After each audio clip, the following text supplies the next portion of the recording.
समस्याओं को लेकर किसानों ने ट्रैक्टर यात्रा निकाली, लेकिन वो अपने मकसद में कामयाब नहीं हो पाए। यानी कि उनको कलेक्ट्रेट पे जाना था, लेकिन वो अपनी यात्रा को लेकर कलेक्ट्रेट तक नहीं आ पाए। और इस वक्त हमारे साथ तमाम किसान नेता यहाँ मौजूद हैं और बहुत उन्होंने कोशिश की किसी भी तरह से कलेक्ट्रेट जा पाए, लेकिन आप लोग नहीं जा पाए।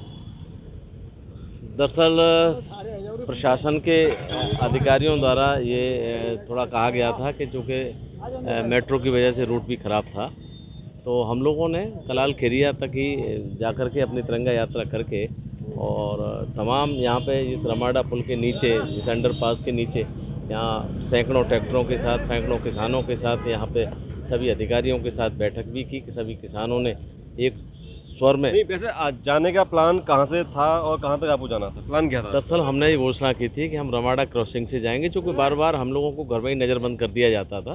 कहाँ जाएंगे? तो हम लोगों ने कहा था कि हम लोग कलेक्टर को, जिलाधिकारी महोदय को कलेक्ट्रेट पे ज्ञापन देंगे, लेकिन हमारी मंशा ये थी कि हम तो दरअसल घर से चलते थे। अब की बार हमने ये रमाडा क्रॉसिंग इसलिए रखा था कि यहाँ चारों तरफ का ट्रैक्टर आ जाएगा और हम लोग कम से कम यहाँ तक आने में सक्षम रहेंगे। मतलब यहाँ तो हम रमाडा तक तो आ ही गए, उसके बाद में रमाडा के बाद में हम लोग आगे भी बढ़े, लेकिन प्रशासन ने ज़्यादा प्रयास किया कि न जाएं। तो हमने भी कोशिश की कि चूँकि शहर है, शहर में ट्रैफिक व्यवस्था भी ख़राब होगी, सब चीज़ों को देखा। माननीय प्रदेश के अध्यक्ष पंडित राजपाल शर्मा थे और तमाम बड़े बड़े। बताइए आप क्या मुद्दे क्या थे आपके? मुख्य मुद्दा तो टोरेंट की जो समस्याएं हैं किसानों को लेकर, और एक दोहरी नीति होती है कि टोरेंट अलग रेट से किसानों को बिजली देती है, दक्षिणांचल अलग रेट से बिजली देती है, उसमें विरोधाभास है। दूसरी बात, प्रदेश सरकार ने ये घोषणा की थी इलेक्शन से पहले कि किसानों का बिजली माफ़, ट्यूबवेल का माफ़ होगा, लेकिन वो नहीं हुआ। फिर वो इसमें कंडीशन लगा दी, जिस तरह से कोई कंपनियां करती हैं कि मतलब ये सामान खरीदो, शर्तें लागू, वो शर्तें लागू कर दी उन्होंने उसके विरोध में। ये बताइए, अगर ये आपकी मांग नहीं मानी, जिस आप से बता रहे हैं कि शर्तें लागू कर दी गई हैं, तो आप क्या करेंगे? क्या आगे डिसाइड करना है आपको? आप बताएंगे? नेता ही बताओ, आपने यहाँ से यात्रा निकाली, यात्रा रास्ते में रोक दी गई, आपने ज्ञापन दे दिया, ठीक है, लेकिन अब ये बताइए समस्या का समाधान क्या चाहते हैं आप? समाधान ये था कि हमने ज्ञापन दे दिया, 12 सूत्रीय ज्ञापन हमने यहाँ पर प्रशासनिक अधिकारी को सौंप दिया गया है, लेकिन इसमें खासकर टोरेंट का जो ज्ञापन था वो हमने रोक लिया है, ये ज्ञापन नहीं दिया गया है। वो टोरेंट पे अभी चर्चा 16 तारीख को जिलाधिकारी महोदय की अध्यक्षता में एक टीम गठित की गई है, जिसमें किसानों का प्रतिनिधिमंडल जाएगा और टोरेंट पावर, बिजली, पीडब्ल्यूडी विभाग, तमाम अधिकारी जो हैं इससे संबंधित, जो ज्ञापन से संबंधित हैं, उन सभी अधिकारियों को डीएम साहब के रेजिडेंस पे, आवास पे बुलाया जाएगा, वहाँ डीएम साहब की अध्यक्षता में बैठक होगी। आप बताओ भाई साहब, अगर मान लो समस्या समाधान नहीं हुआ, फिर क्या निर्णय लिया आपने? निर्णय ले लिया है हमने। क्या निर्णय ले लिया है? नहीं, आप बताओ ना क्या निर्णय लिया? आप भी तो साथ में रहे। तो फिर भी अपनी रैलियाँ निकालेंगे।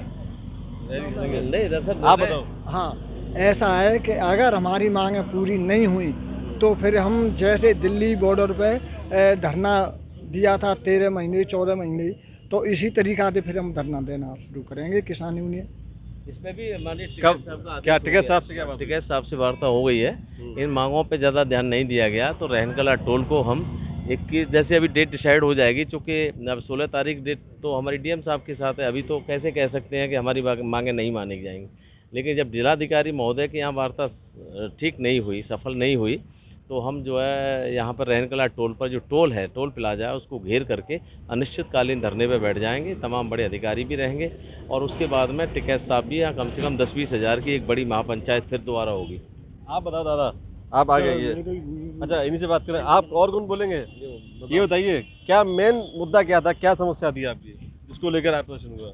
मेन मुद्दा अपना टोरेंट पावर का रहा, जो कि आज ट्रैक्टर तिरंगा यात्रा निकालनी थी।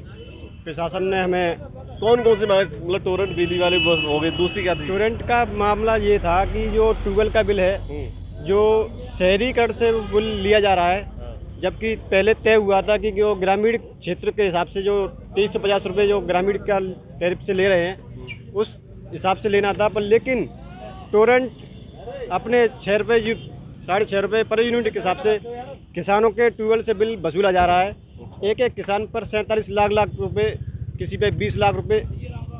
वो किसान के पास भी 2 बीघा ज़मीन है, 2 बीघा ज़मीन अपना बेच करके अपना 47 लाख रुपए भरेगा तो किसान के पास क्या रहेगा, जबकि सरकार तो इनकी समस्या बड़ी खतरनाक है, बता रहे हैं कि 47 लाख रुपए तक का ड्यू हो गया है। अरे भाई मेरे पास 2 ट्यूबवेल हैं, एक पे 13 लाख रुपए है, एक पे 19 लाख रुपए है। वैसे मेरे परिवार तो ये बताइए, अगर है तो आपने यूज़ भी तो किया हुआ, ऐसा तो है नहीं उन्होंने सीधे अरे भेज यही दिया। तो समस्या है, यही तो समझने का विषय है। दरअसल जब टोरेंट पावर पे ये हुआ था, जब 2010-9-10 में आई थी, तब ये हुआ था क्योंकि ये यहाँ पर जो हमारा ये ताज टूरिज्म जोन है, तो यहाँ पे हम इंजन नहीं चला सकते, डीजल वाले इंजन नहीं चला सारे सकते। ट्यूबवेल से, तो बिजली के ट्यूबवेल से। तो उस पर ये तय हुआ था कि जब हमने भूख हड़ताल की थी 2010 में, तो ये तय हुआ था कि आप बिजली तो शहरी टैरिफ की करेंगे, लेकिन जो है हम लोग ग्रामीण टैरिफ का बिल देंगे।